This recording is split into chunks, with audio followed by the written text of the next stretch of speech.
Hey, what's up, everyone? I'm Gary Morris from Grafted In. You're watching the Grafted In Marketing Show. It's the show with marketing experts from around the world, quite literally today. And we'll be discussing their best strategies and off-the-cuff marketing methods. Today, I'm joined with my guest, Trevor Crook. Trevor, how you doing? G'day, Gary. I'm good. Thanks for having me on your show. Yeah, it's my pleasure. And for those that don't know, Trevor, he's a world-class, in-demand copywriter. He's a mentor, speaker. I've seen you actually share some clips of videos of you chatting with people in some of your mastermind groups. And you are definitely known as somebody who's brutally honest. And I've seen that I've probably been following your feed for, I don't know, several months now, 4 months or so. And it's just been super, we were talking before this went on. It's been a breath of fresh air, just seeing how you think, seeing how you're honest. I think there's just such a need for that type of clarity when it comes to projects. And so before we get into all of that, though, I do want to ask you a totally different question. When it comes to photography, do you think there's any comparison with an iPhone camera and a DSLR?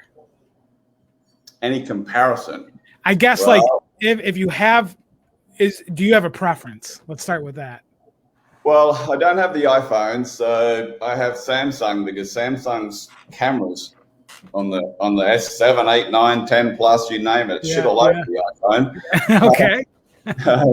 Even my friends that are here, they go, "You took that on that phone?" And I was like, "Yep." We were standing side beside each other, taking the same sunset the other night in Costa Rica. Oh my goodness! I also have the DSLR, so for my, I think you might understand, I'm into photography quite heavily. Yeah. And so I mean, I'm down on the beach, zooming in at 300 today, shooting them, surfing, getting close up. So right. The good thing about whether it's an iPhone camera or a Samsung, it fits in your back pocket. The other one doesn't. Mm-hmm. Yeah, and typically it's the shot you capture that matters the most, right? Yeah. Yeah, and I mean, I don't think I've seen you on Instagram. Do you not have an Instagram? I do. It's, I don't know if you can see that. Oh yeah. The international lifestyle. Right? That's my business card. That's the one. Income without borders. Yep. But my Instagram is actually the international lifestyle. I used to post quite heavily until about 4 years ago, and moderate on some major accounts as well. And I go, holy shit, this is just interrupting my lifestyle too much. Yeah. So I pretty much only do stories now. Okay. Well, I would love to see those photos in an Instagram feed. I mean, they are captivating. You do them really well. So I'm just going to nudge you, try to encourage you to just, even if it's just for photography as a side thing as well as the business one, because I mean, you do well. So, yeah, I've played with both. DSLR is definitely, I still feel like nothing quite surpasses it, but yeah, the best camera is the one that's on you. So, yeah. Yeah, true. So I usually have both. I mean, my biggest paparazzi lens is a 150-600. Right. And are you a Nikon or Canon guy? Canon. Yeah. Okay. Me too. So, of course, I mean, real men, right? So that exactly. That's right. So I'd like to start by giving you a quote that Drayton Bird gave at one of your events. And when I heard it, you shared the clip in one of the groups, the Beer and Bourbon group. Right? Yep. And oh my goodness, it hit me just super hard, because I see this as a problem. And even for those that have seen the thumbnail, this is going to drive right at the heart of the question I wanted to talk to you about today. Is he said, if doctors had the same qualifications about the medical field that marketers do regarding marketing, half the world would be dead. Yeah. What are your thoughts? How do you see that playing out today? Well, I mean, Drayton, well, I had his event 2 years ago, so he's 85 this year. He's still as sharp as a tack. And, he's just seen so much in his 60-odd years of the advertising space, so he's more than qualified to make that claim. Yeah. And, look, to me, there's just such a plethora of so-called experts and gurus and in the copywriting world, wanting to be an A-list copywriter. Well, you got to fucking earn the right to be on that list. Right. you don't sort of get to name yourself. I mean, right. I've been doing this participation trophy. Yeah, I mean, if the title's vacant, I learned from Dan Kennedy like 20 odd years ago. It's like, the title's vacant, claim it. But some people take that a little bit too far. Yeah. Right. Yeah. So there's just so many people, I think, that they can't back up what they're claiming. Yeah. Right. At the end of the day, results count, reasons don't. Right. Right. Yeah. In my case, if I'm mentoring someone, realistically, I'm only as good as that last mentoring client. Yeah, people could read on my previous case studies and proof and stuff like that, but I can't rest on those. You've got to continue to deliver. Yep. And what I've noticed too is like the world of copywriting, specifically when it comes to today's marketing methods, like specifically the fact that how you deliver your marketing method potentially could cost nothing. What that's also done is lower the barrier of entry so that people that don't even give a thought as to the actual copy of their advertisement are writing advertisements. And on top of that, because there's no cost, there's no barrier of entry, there's no demand for a return on their investment, although there should always be, but there typically isn't for whatever reason. But they're not even thinking through, like, how could this copy be different? And that goes not only for the marketers that are hired, but for the business owners that are hiring them. So I guess as a business owner is thinking through this, I've noticed, and I don't know, it's different, I guess, styles of business owners, but the ones that I've interacted with the most, even some companies that deliver millions of pieces of direct mail, haven't even heard proper terminology within the copywriting world. So how transformative, in your opinion, can copywriting be on any business, assuming it's a good product or service? You mean like how can you apply good copy skills to sell any product in any business? Or like a business owner that hasn't even considered hiring a copywriter or put that much thought into his actual copy on website or anything. How have you seen that the difference in language when you're thinking through the customer? How transformative could that really be if they actually put a little effort behind it? It could be major transformation. Yeah. Look, when I got into copywriting in 2001, and you may know this and you may not, but I was a wanker banker for 20 years. Commercial lending. The last 5 years I was a broker, but had an interest in marketing, so I segued across. But when I set up my brokerage business, when I quit paid employment, I understand now why people in business make these stupid mistakes in their advertising. Is because I went to the printer, 1996, internet wasn't around then, and it shows me albums, and you see all these letterheads and business cards and brochures with the business name right up the top and the logo there, and like everyone's doing it, so you might as well join in. Yeah. I realized later they were committing advertising incest, but it took me a while to work it out. And, it's quite interesting from my perspective when you'll go into someone's business who starts to have a clue that they could get a better return on the investment from their advertising. Mm-hmm. And how quickly you can look like a rock star by just putting a few simple copy tweaks into something. Yeah. And I think when I started, when a lot of people are still advertising old school, right, newspapers and stuff like that, it was easier for a copywriter back then to look like a major rock star because take their shitty ad, like put a decent headline, toss their logo out, put their business name right at the bottom, put a call to action, and suddenly they've got 300% increase in response or better. Yeah. So it's still possible these days, but with the way you started this topic, where you said someone can run an ad on Google or Facebook, and if it's not working so well, they can pause it. Whereas the old way, you had to put the ad in, get the proof, unless you're on an account with the newspaper, pay for it in advance. Yeah. Right. Wait for it to print. I mean, remember the first time I ran a $4,500 ad, I definitely was nervous. Fortunately, it paid off. But in terms of business owners, percentage is just my guess, but I would think about 99 point something percent of business owners wouldn't even know what a copywriter is. I agree. Yeah. They know the legal copyright. Right. They understand advertising and marketing, but they don't understand what copywriting is. Yeah. And part of the problem of that is I see if they hire a marketer, a lot of times today's digital marketers don't even know what a copywriter is, or they're doing copywriting. And therefore, when an ad isn't performing, they're typically trying to fix it through like weird data tricks in the background and like trying to adjust like where certain tags on a website are versus actually looking at what they wrote and figuring out where the problem might be. And it's more than likely there. So yeah, that's just continually been interesting. Let me name a couple people that have, I think, been instrumental in this world, and I'd just love to hear your opinion on them. I've got three. I know you know all three of them or know of them. Obviously, Dave, we've talked about Drayton Bird, so I have to mention David Ogilvy. How would you define David Ogilvy? I mean, I wish I'd met him while he's still alive, you know. Right.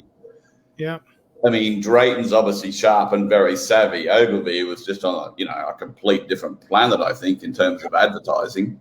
Mm-hmm. And, you know, a lot of what he's written about is still so relevant today.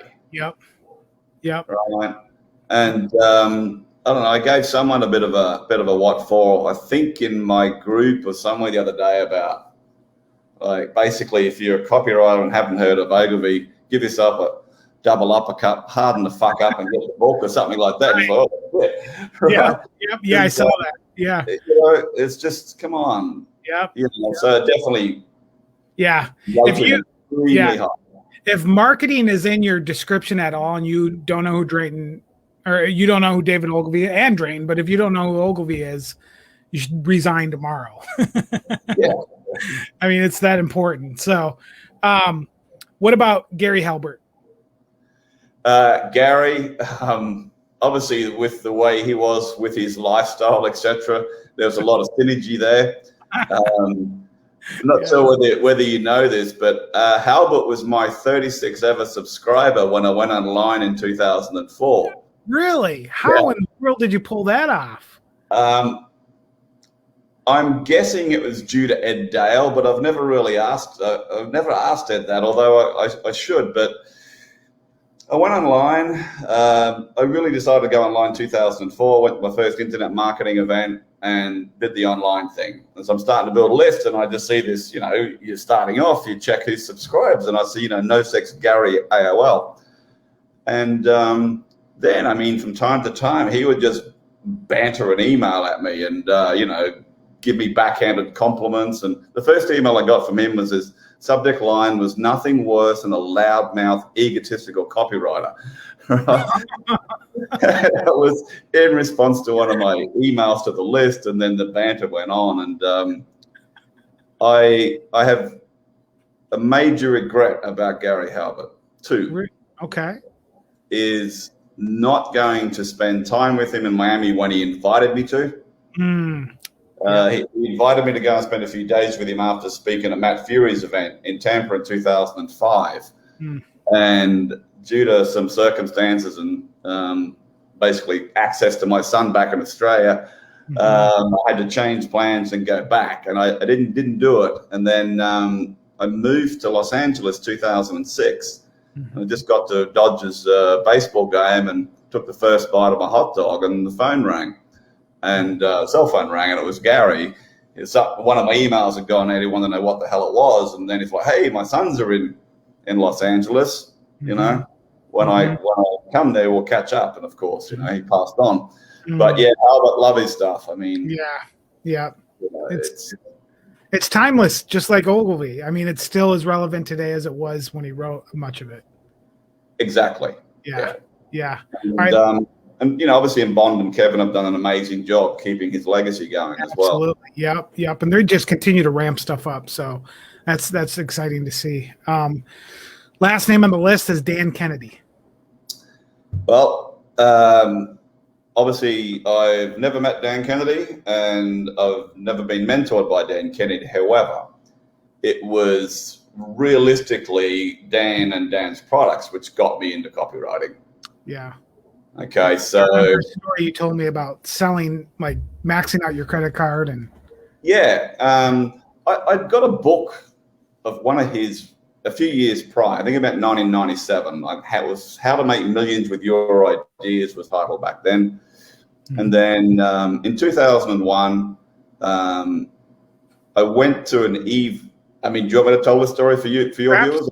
Yeah, please, yeah. Okay. So, after being in banking 20 years and being a commercial finance broker, I was fed up with it. And I always knew when I went into broking, that wasn't what I was going to do for the rest of my life.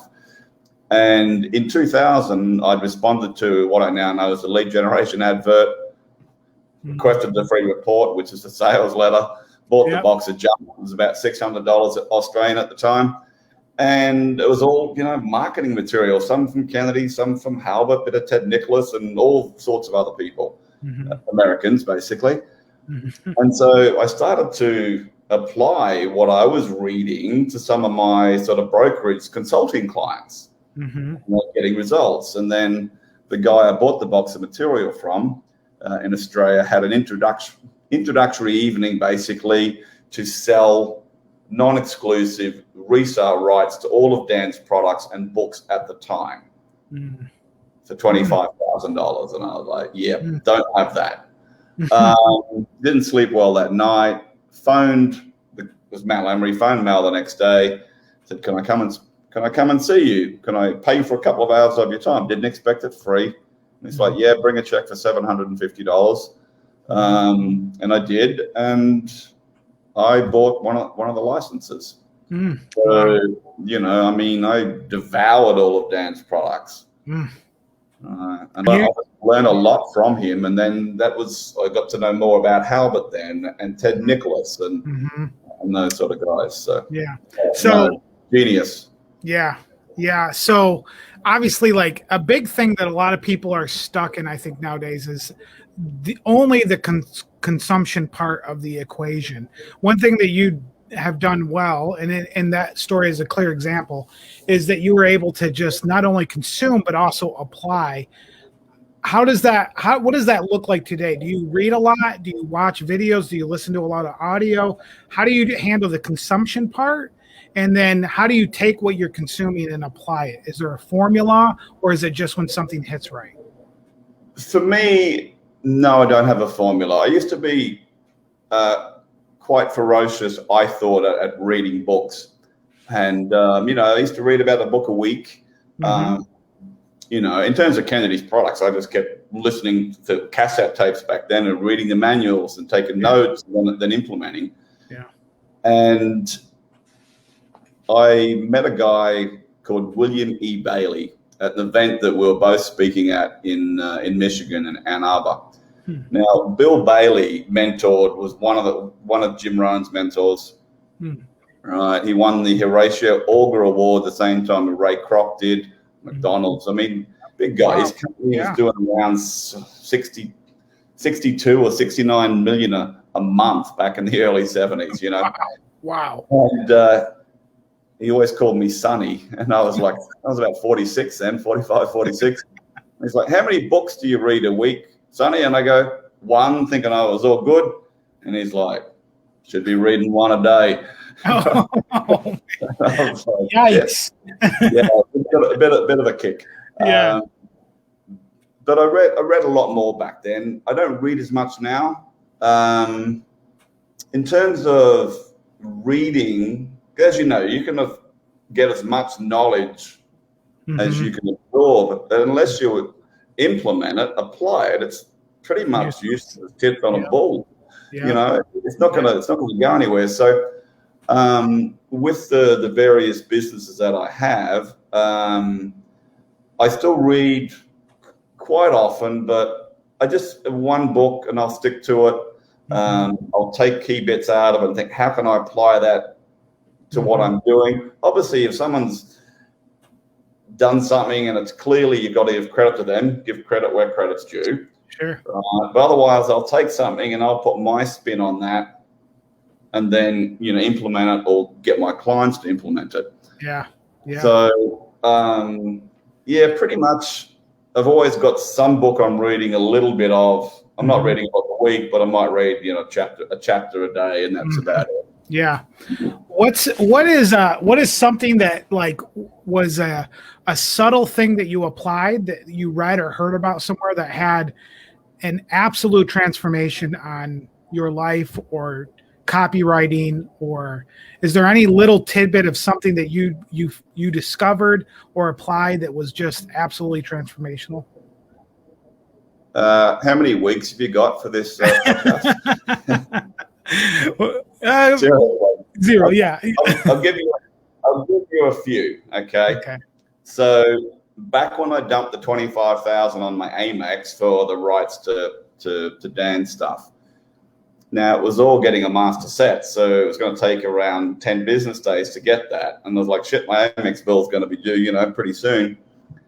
And I happened to see in my local paper there was going to be a business and franchising expo on in a couple of weeks.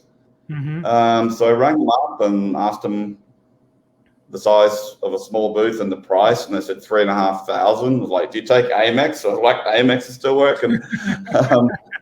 And so I took the small booth, and something I'd learned from Kennedy within one of his courses, magnetic marketing, right? When I'm just being an absolute sponge, my wife wasn't very happy with me because I was just like, I got to make this work. Yeah, I got to consume it and I got to implement it. And he basically said, most people do trade shows wrong. They're there trying to sell. Trade show is a name gathering database building exercise, right? Do something, get them in, get them on your list and piss them off and get on to the next one. And I was like, okay, I'm going to follow that approach. And there's two things I learned from Dan, which I used as the hook to get people into my little booth, build the database, which allowed me to pay off basically the $30,000 on that Amex bill. Right. And one of them, he spoke about one of his clients running an advert for guitar lessons. And, just a lead generation advert, which is just a headline and a response mechanism. And they changed one word in a text. They added one single letter, right? The original headline was put music in your life, call XYZ now. And then they ran puts music in your life, call XYZ now. Right. And just adding that S turned it into an implied benefit. It's done for you. Holy shit, all I got to do is pick up the phone and I can play guitar like Angus Young. Bullshit. But the benefit was there. Perception was there, yeah. And that particular, adding that single letter, the S, they got a 300% increase in response, right? So, and then I thought, what other words could you add an S to? So I have my own list of all these things to change the meaning. Transform to transforms, keep to keeps, et cetera, et cetera. Yeah. And so I used that as an example when people would come into my little booth. And then there was 3 headlines and one of Kennedy's chiropractic clients, which were all fairly similar to look at. Yeah. Yet one got 0 responses, one got 17, and one got 5. In reality, one was 1,700% better than the other. Right. So a couple of minutes, and you can literally hear the cogs turning around in people's heads. Just like, if you want some of this, fill out this form. And I designed a form to extract information about what sort of advertising they'd tried, what had failed, all that sort of stuff. So I had a mini sort of snapshot of their business, and I was able to clear it. But there was a couple of things I learned from Kennedy. One, what to do at a trade show. A couple of little examples. People loved it. And at that event, I also got my first ever copywriting client as well. From that little example, he passed on, I think, a couple of months ago, but he was the only Australian guy on the movie, the self-help movie, The Secret. Yep. Yep. Wow. But the first letter I wrote for him, first ever copywriting job, I charged $10,000 for, and he pulled in around $558,000 in the first 2 nights. And that's me just basing it on his first 2 levels. He has 6 levels. I didn't worry about the rest of the, I just worked on conversions. So I ended up making him around $14 million, that letter. That was about 8 years ago when I last got that figure. So that was my first ever copy job, right? Wow. But, did you have royalties on that, or was it a flat? No, I thought I was ballsy enough to charge 10 grand. Yeah, you were for your first one. Yeah. But I did write a few more bits of copy for him. But yeah, taking those couple little things out of Dan's courses and go, wow, that's powerful. Yeah. I can apply that whenever I give the put and puts. I always credit Dan Kennedy, which a lot of people don't. They'll take someone's information and don't give any credit, which really annoys me.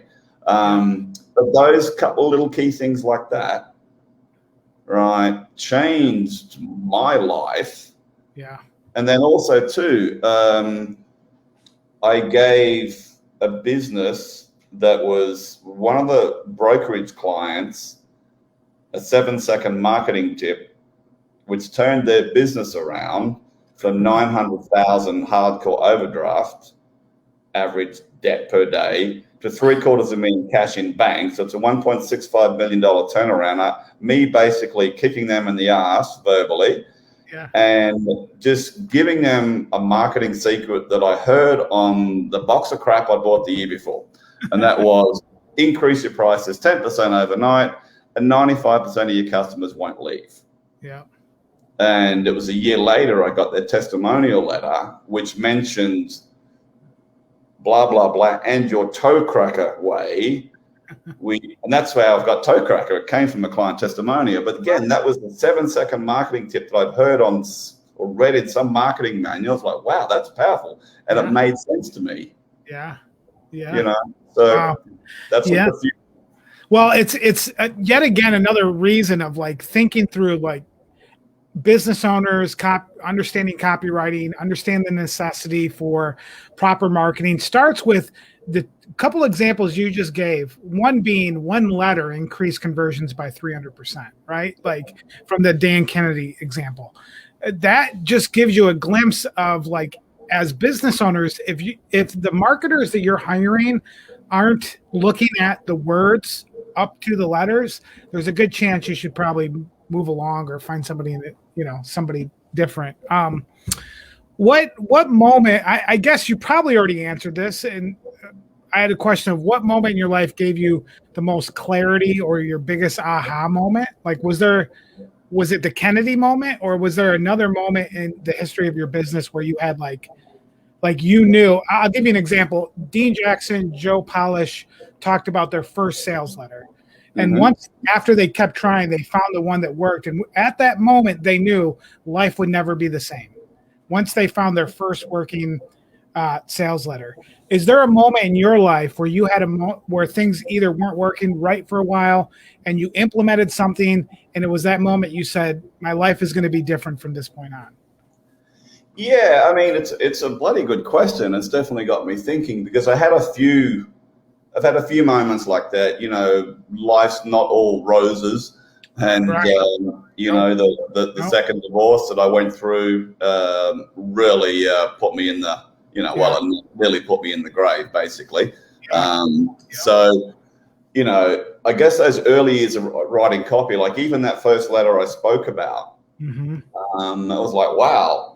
Once you charge 10 grand for your first sales letter, you don't go backwards. Right. And so, every project from there was up front, So in those early years, it was a positive in such a way because I knew I'd made the right decision by risking the money to invest in, all the Dan Kennedy stuff and to be able to get out of the banking industry altogether, which was just, getting worse and worse each year. So initially I knew it was life-changing.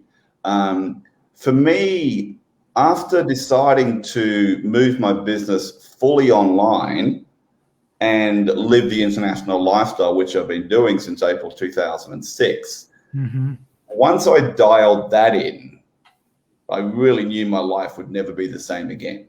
Yeah. I could do what I'm doing now from anywhere in the world, right? And it was hard to walk away from that offline direct mail side of my business, which was, quite substantial. But I knew I had to adapt. Sure. But that was, probably the next biggest catalyst. Yeah. That's good. So, that's good.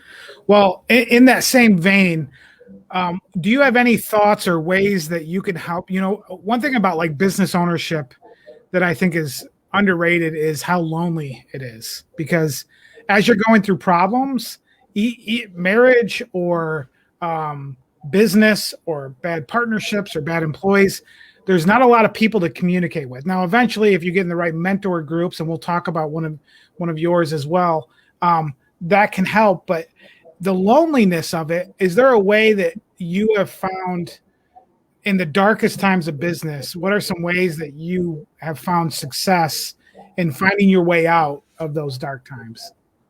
Yeah, very, very good question. For me, one of them is photography. Yeah. Right. I mean, I'm pretty sure you worked out I like a beer or three.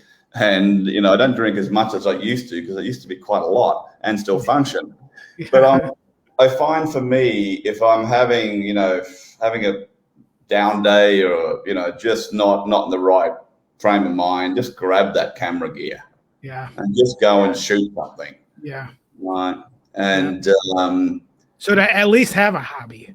Most don't even have that. No, I like to walk, so I get to, I like to walk a lot. And if I get to go on a long walk with the camera gear, it just zones me out. Yeah. I think people need to work out what's going to work best for them. Yeah. But for me, it's just, really once I got into photography in 2011, early 2012 was where, I just started to get a lot more clarity. Because things weren't building up, and it can be lonely, especially in our lives. Forget frickin', COVID's, restricted a lot of people. When you sit in front of a laptop all day, and you might talk. I might have 5-6 calls a day. Yeah. It's not the same as real human interaction. Right. So for me, I would go out, have a meal, go to my local bar, just talk to a few regulars, and just have some proper human interaction. Yeah, that's good. That's good.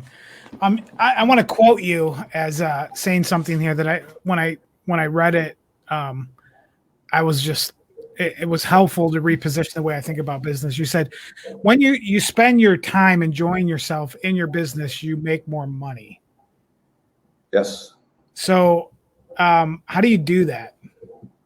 Well, whilst I work harder now than I did. I've worked harder since November 2019 than I did the previous probably 8 years at least, right? Yeah. So I'm working harder now due to having a business partner and some other business interests in the UK, etc. Yeah. But I still don't think of it as work. Yeah. Because I'm actually changing people's lives constantly. So I don't see it as work. Yeah. Gotcha. Right. So that's the way I look at it. It's like, well, yeah, I've got to get this done. I mean, I hate writing copy. I mean, that's a pain in the ass for me, right? I really don't have to do it anymore. Yeah. Unless it's for my own stuff. And even I begrudge doing that. But when I'm mentoring someone, and it's not just their business, most of the time you're unfucking their mind. Yeah. Getting their own relationships better as well with their partner and their kids and, their staff. So I don't consider it work, so I enjoy it. Yeah. Yeah. And you get to see the transformation unfold in that case. Yeah. I mean, Barry Random, my UK business partner on our landscaping stuff, we rented a 12-bedroom, 12-bathroom luxury villa in Tuscany in October for our Black Diamond members. The first 12 that signed up to our subscription model we paid for it. We spent about £10,000 for the week out of our dime, right? I saw the pictures and video. Yeah. Yeah. And it was, I mean, it blew them away. I mean, yes, we paid for everything, but most of the time it was all mindset. Every single guy that was there just left completely different. Life changed forever. Not us saying that, them saying it. And it's just beautiful. So, I mean, I can never consider that work and ever be unhappy getting those sort of results for people. That's good. That's good. Well, with that in mind, what you've seemed to travel a lot. Do you have a favorite place to travel? Yeah, I get asked that many, many, many times. I'll give you the same bloody answer. I have 4 main countries that have meant enough to me that I have them tattooed on my body. Yeah. All right. One, you can see there, map of Italy. This one might be a bit hard. Map of Poland. Yeah. There's Malta here and Pura Vida for Costa Rica. So I've got the crawl for a rider.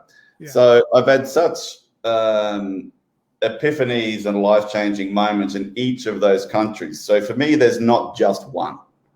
Yeah. They all resonate with me and all have a spot in my heart, my memories for different things. Right. But Italy is definitely probably if I had to really be pushed for one, it would be Italy and Tuscany in Italy. Sure. Even though I'm, now in the throes of getting my residency in Panama, it doesn't mean I won't visit and live in Italy 3 months a year. When I get. Yeah. Okay. So, yeah, that's great. That's great. So a couple other questions here. As you're looking at clients to work with, I'm assuming you're trying to flag out ones that you don't want to work with. What is the quality of the type of client that you go, this is the kind of person that I want to do a job for or work with, or what are you looking for? If it's copywriters, if I'm mentoring copywriters, they need to have a decent track record. In other words, rarely will I work with a new copywriter. It's not that it's mission impossible. It's just a lot harder. Yeah. Right. So if it's a copywriter, at least have some copy chops, and then be prepared to do the work. And my objective is to at least double their fees in 3 months. I do in most cases, but get them sharper at writing copy, develop the marketing acumen, and being able to come up with the hook and the big ideas. Because writing copy by itself is one thing. You'll never be great, but not having the business acumen / marketing acumen and really being able to find that hook or big idea for a client. The client can't see it anyway. If it's a business, I enjoy pretty much any sort of, how do you define small? But small business that could be doing, $500,000 a year, up to companies doing, high 7s, 8 figures a year. Right. Yeah. Because I've done them.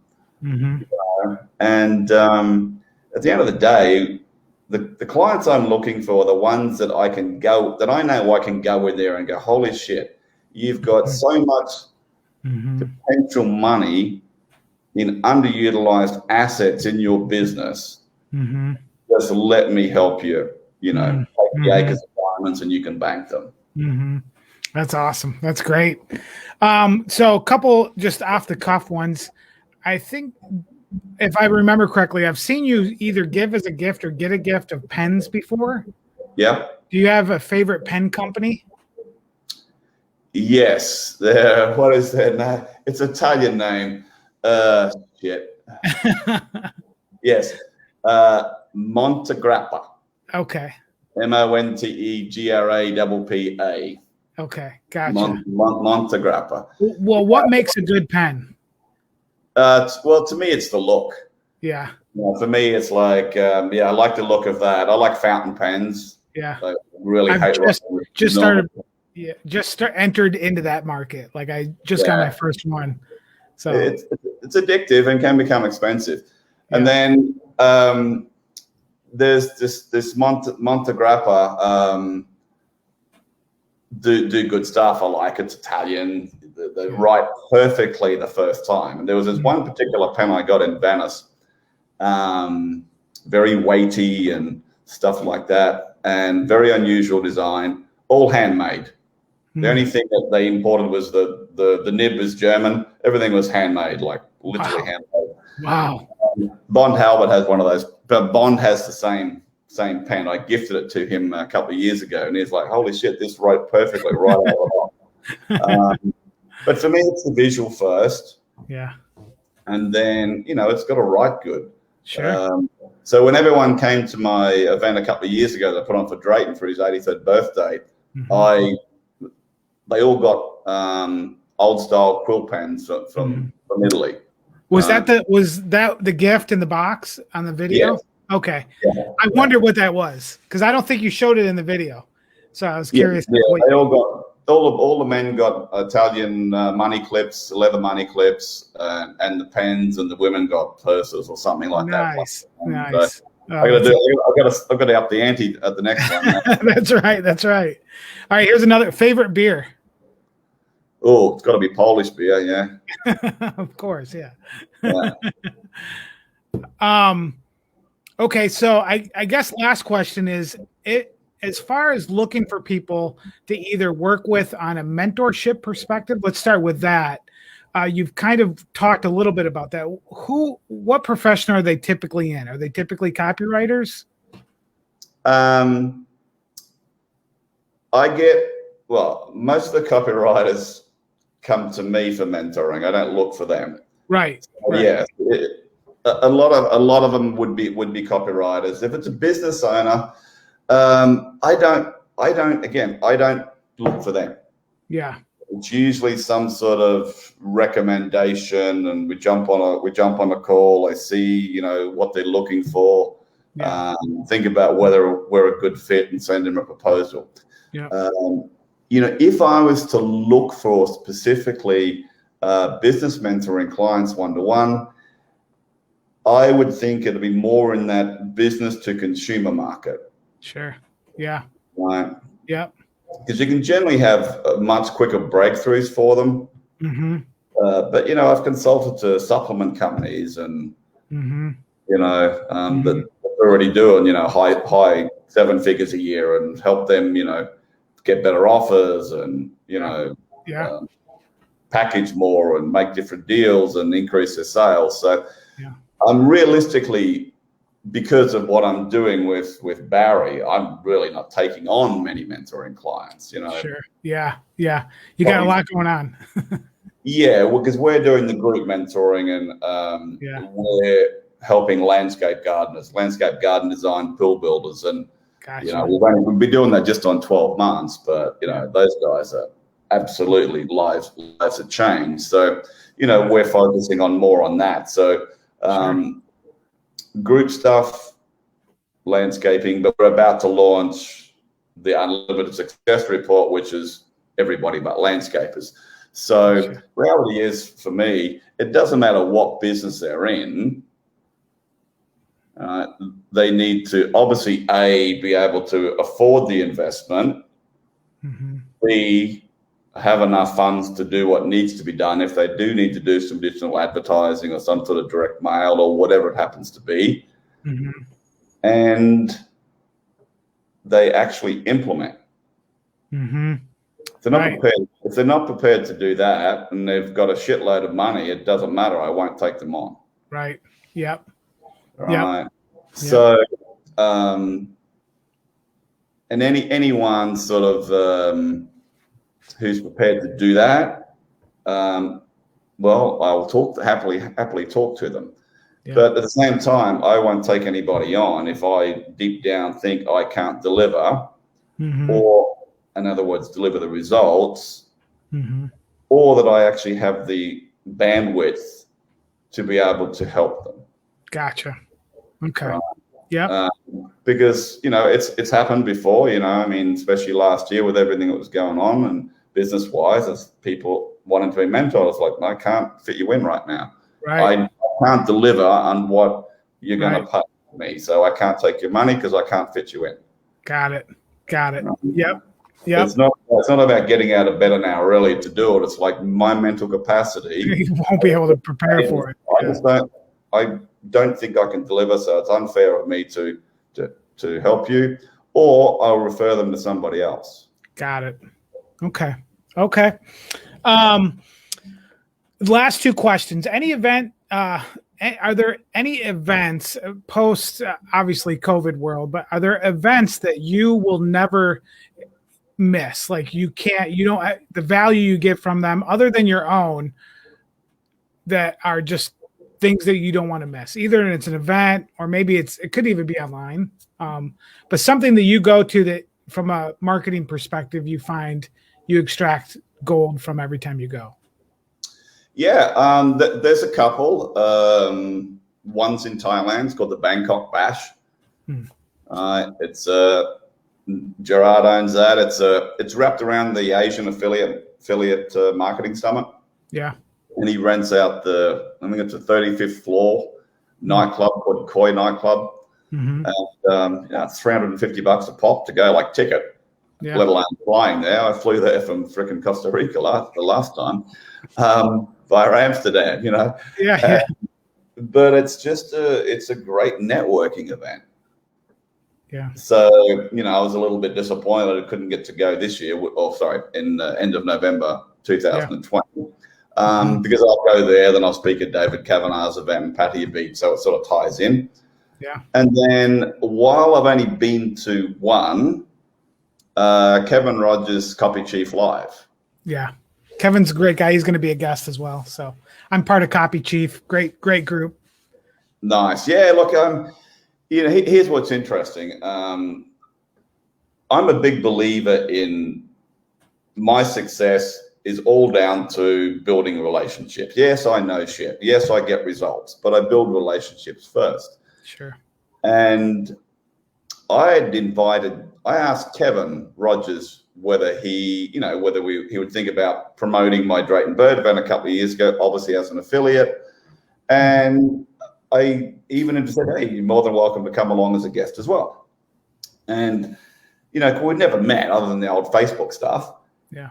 And he appreciated the offer. And then he said, hey, reciprocate. You can be a guest at my Copy Chief Live. 2019. I was like, okay, yeah, I will. And went along to that. And it was, again, great networking event and building on relationships. I was able to give Carlton shit, which is always good. Stir John up. Yeah. And but again, that's the first time meeting Kevin face to face, and had a great time. And met some people who I wanted to meet for some time, got the chance to do it and build relationships with them. So I think any budding copywriter or even a seasoned copywriter should be going to Copy Chief Live. Great. So those two. Then, as I said, obviously, my own stuff. And that's my next question. Last question actually is your event. You have one coming up this year, right? 2021. Well, touch wood. I'll find some somewhere. Yeah. Well, I would here. I'm literally changing the dates again, and I'm thinking third time lucky. So yes. Yes. Yeah. So it was supposed to be May last year, and then August last year, and then May this year, and then I'm changing it to the first week of October. But anyone who's, and if you're getting Bond on the call or you get Carlton on the call, even Drayton, I mean, they raved about my event, not just the caliber of speakers. I mean, Matt Basak, I don't know if you know Matt at all. Oh yeah. I got some of his content on email. I've never made so many notes at an event in my life, including events we run have other speakers. Yeah, I mean, it's just one after when he talks, it's time to take notes. Yeah. It's super practical. Exactly. Yeah. So, I mean, this year's lineup, Bond Halbert, who else we got? Pauline Longdon. There's quite a decent crew. Yeah. Right. Yeah. John Benson.